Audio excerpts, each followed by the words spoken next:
Jinder Mahal is gone from WWE again. It's hard to believe that his second tenure with WWE lasted twice as long as the first. Mahal was always someone who had that superstar look and that presence, but did he ever really get to connect with the fans on a grand scale that he would have hoped for, or that anyone would have hoped for? But it was really a case of Jinder's ability, or was it maybe something more of the circumstances at hand? Join us as we dive into the rise and fall of Jinder Mahal, where we focus specifically on his second 10-year run with WWE and what went right and what went wrong. This is Sportskeeda Wrestling. I'm Kevin. Let us know what you think of Jinder Mahal in the comments below. Mahal's first run with WWE was between 2010 and 2014, and he didn't really have much of note there. He was utilized in enhancement roles from the get-go, and his best run during this time was with NXT, where he's helping them making the transition from being a game show, third brand, whatever, to a legitimate developmental show, the kind of NCAA of WWE. And you may not know this, Mahal was actually part of a big winning streak in NXT, and was a part of the finals for the first ever NXT Championship title, something he lost to Seth Rollins. This is before he joined the main roster and was a part of a low-tier comedy act, 3MB, the three-man band, along with Heath Slater and Drew McIntyre. 3MB was sadly the pinnacle of his first run on WWE's main roster, where Heath Slater, and Drew McIntyre were put in the doomed trio of just being comedic relief who got jobbed out, mostly getting, their asses kicked. There's nothing wrong with air guitaring on the low card as a comedic role, but considering the actual potential of the group, it's safe to say that 3MB was nothing short of just, a creative bench role. The best thing that could have happened did in 2014 when Mahal and Drew McIntyre were released. Yes, that was the best thing, freeing them from that role and allowing them to do other things outside of WWE. Drew McIntyre went on an odyssey outside of WWE, proving himself outside of the company and coming back stronger in the process. For Jinder, it was a slightly different story. He was going on a bit of a world tour himself for 2 years, wrestling in his home country of Canada, then wrestling in countries like Qatar, Japan, and his ancestral home of India.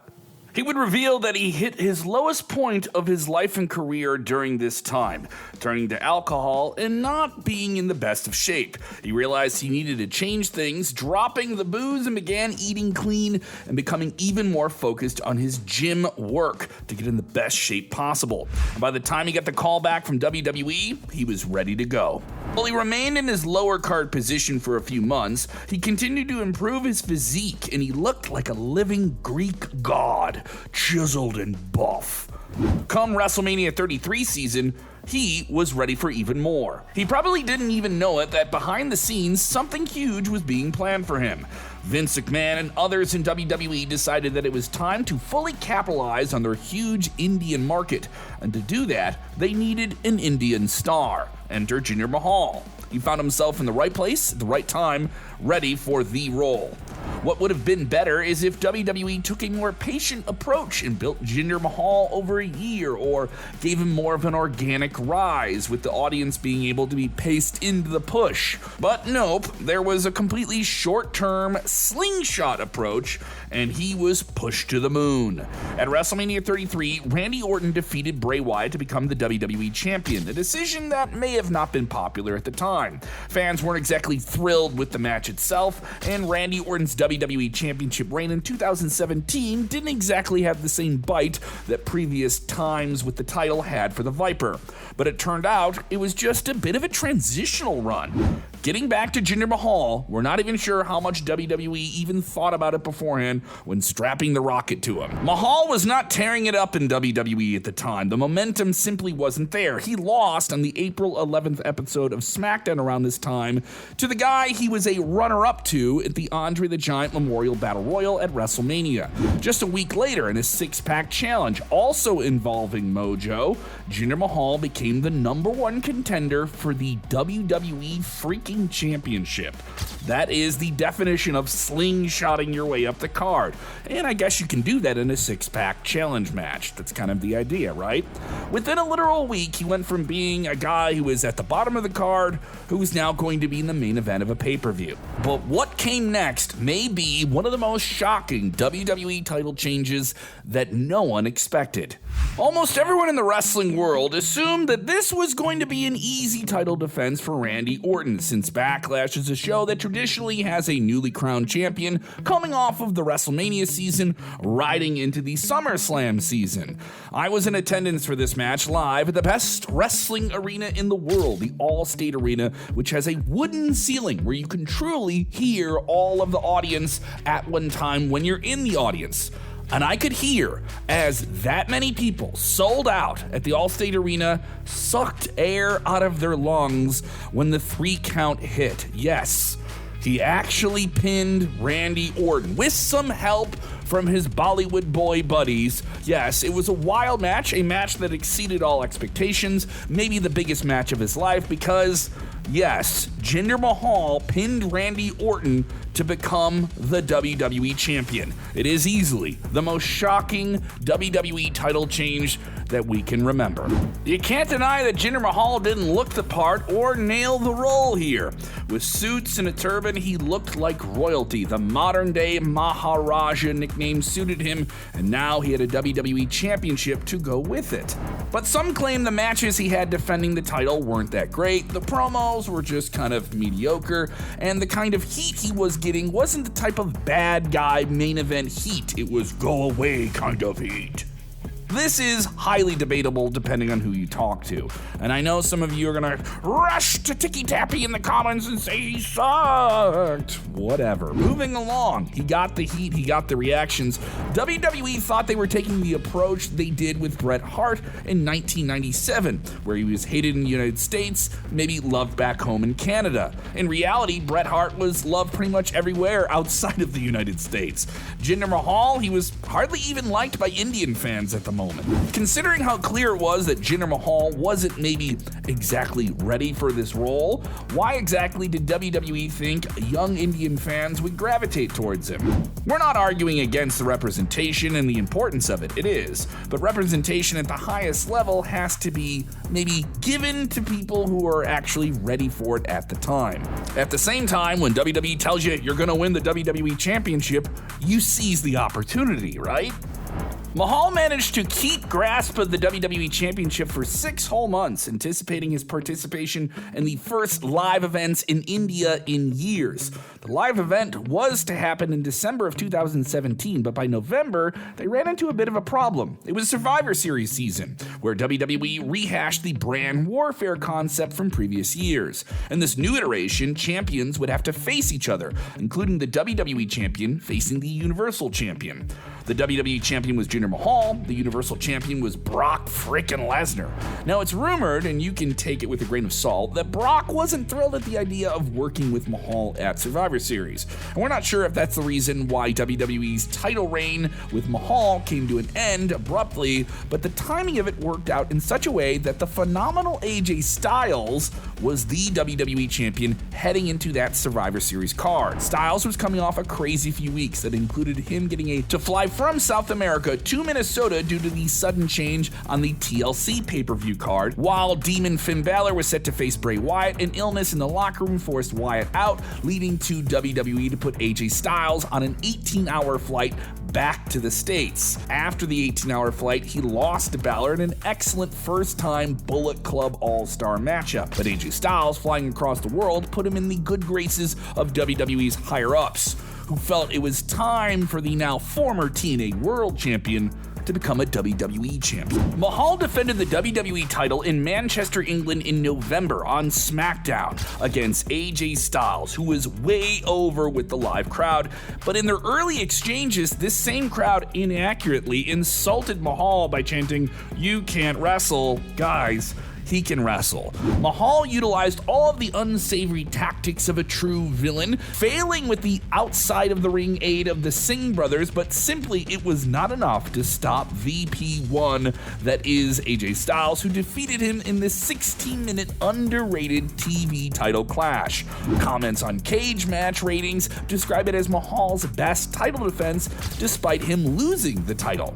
Mahal proved even in defeat he knew his role and he was going to deliver on it. Ironically, Mahal challenged AJ Styles in a WWE title rematch at the Clash of the Champions the following month, but it turned out to be his best match by far. Mahal would not be successful in this title rematch against AJ Styles. It earned fair reviews from fans online and maybe was a little bit better than their SmackDown match. After his time with the WWE title scene, Jinder would slide over to the picture for the United States Championship. At WrestleMania 34, he was in a stacked Fatal 4-Way US Championship match where Randy Orton defended the title against Bobby Roode, Rusev, and Mahal. At the time, Rusev was red hot during the Rusev Day times, and he was the clear sentimental favorite to win the championship. WWE around this time failed to strike while the iron was hot and gave the title to Jinder Mahal again, in another unpopular decision that got boos raining from the crowd. Remember, he's supposed to be booed. Just because he's not your favorite doesn't mean he's not nailing his part. And after his run with the WWE Championship, him winning the US title didn't seem nearly as illegitimate this time around. WWE was planning to build Mahal up for a year or two before thrusting him back into the main event scene. Having him run as the US champion is a good way to do that. That makes some sense. But nope, that's not what happened. Just 8 days after winning the title at WrestleMania, Mahal moved to Raw as a part of the Superstar Shakeup and immediately lost his title to Jeff Hardy. He lost a lot of momentum from this in the coming months, but he held enough credibility that he was a pay-per-view opponent for Roman Reigns shortly before Reigns became the Universal Champion for the first time. Post that, he returned to the stereotypical man who comes in peace role and was in a program with Alicia Fox, which turned out to be not great for any future main event push he was hoping to get. By the time 2019 rolled around, Jinder felt truly hindered. Yes, we have to say don't hinder Jinder at some point in this script. He just didn't seem as red hot as he was in 2017. The 2019 Superstar Shakeup came around and he was moved back over to SmackDown, but unfortunately suffered a knee injury that would keep him out of in-ring action for a whopping 10 months. The knee problems would continue for Mahal in 2020. A short-lived comeback ended just a month later when he was back in an operating room with lingering issues from the previous knee injury. He would be out of action for another 9 months before returning to the ring for a one-off at the Superstar Spectacle event, a special show catered to WWE audiences in India. That was 20 months on the shelf, 20 months of Jinder not being an active in-ring competitor, 20 months of losing momentum. Injuries happen and they can truly derail someone's career. But when he bounced back in 2021, he got to have an interesting story with someone he had some history with from 3MB, Drew McIntyre, leading to a match at SummerSlam. A lot of history to play off of, but that didn't mean they got a lot of in-ring time, just about 5 minutes, and that's all it took for Drew McIntyre to send Jinder Mahal once again back down the card. It's hard to believe that this was once the man who was a WWE champion. Mahal briefly returned to NXT and reunited the Indissure tag team before competing for the NXT Championship and falling short to Braun Breaker. NXT would actually have been a perfect place for him to reboot his career, similar to the way that Baron Corbin has done recently. But that wasn't meant to be. He was brought back to the main roster where absolutely nothing happened for him. It was a new era in WWE by this point, considering that talent and competition were flying all over the place under a new creative vision applied by Triple H, and it seemed like there was no room for Jinder Mahal.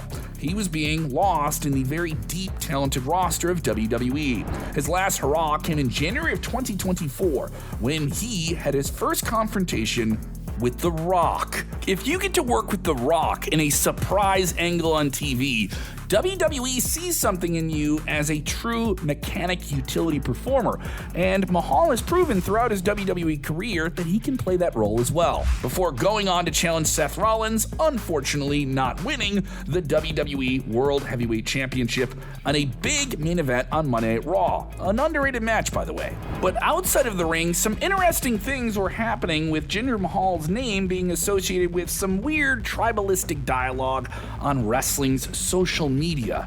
Tony Khan, the president of AEW, had an issue with wrestling fans and their reactions leading up to this world title match and critiquing AEW and their rankings. Let us explain. In AEW, Hook, the son of Taz, who was just 28-1, called out the then world champion Samoa Joe for a match. There was some criticism from fans who believed that Hook wasn't in a position to be challenging for AEW's top prize yet. But don't let fans not nerd rage online about it, and don't let the president of your company not nerd rage about the nerd rage.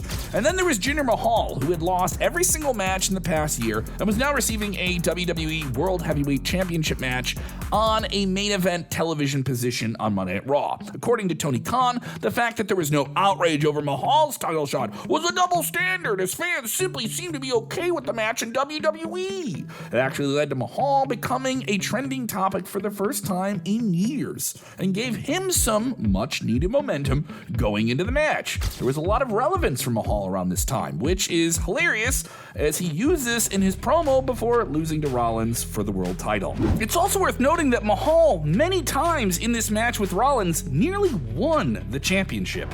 After the entire Rollins ordeal, there was no more sustained momentum for Mahal. His final WWE in-ring appearance would be in the Andre the Giant Memorial Battle Royal at the SmackDown before WrestleMania 40. News of him being released by WWE would hit social media during an episode of SmackDown a few weeks later. It's really crazy to think that 2024 started with Mahal being in the ring with Rollins and Rock, who main evented WrestleMania, and now he's out of the company shortly after WrestleMania. It was an unfortunate end to his second run, which was defined by that 6-month reign as WWE Champion in 2017. But was it really Jinder's fault that things didn't play out the way they did? Or was it WWE yo-yoing someone up and down the card? It's hard to blame the guy, and the competition within WWE is pretty fierce. WWE's hindering of Jinder could be broken down into two main parts. A, not giving him the organic push, the time to be built up to become WWE Champion, and not following up on the opportunities they gave him to grow and develop even further. Even Veer and Sangha got released as a part of this whole cut package. Sangha said WWE wants stars like him, Veer, and Jinder to draw big ratings in India while doing absolutely nothing to push them or feature them in a way where they can draw. Now, obviously, this is a bittersweet perspective of someone who's no longer in the company.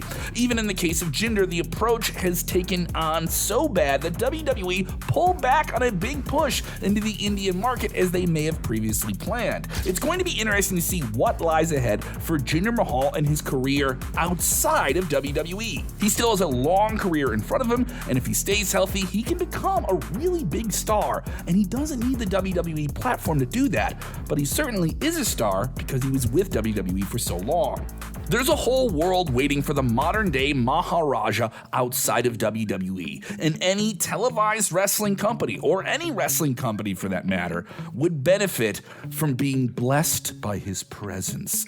Imagine the heat he would get in TNA or All Elite Wrestling. Imagine him showing up in New Japan Pro Wrestling and wrecking somebody there. There's a lot of possibilities. Wow, you watched this whole thing and you haven't subscribed yet? Subscribe to Sportskeeda Wrestling and give this video a like so you can check out more great videos that give you a deeper dive into the world of pro wrestling.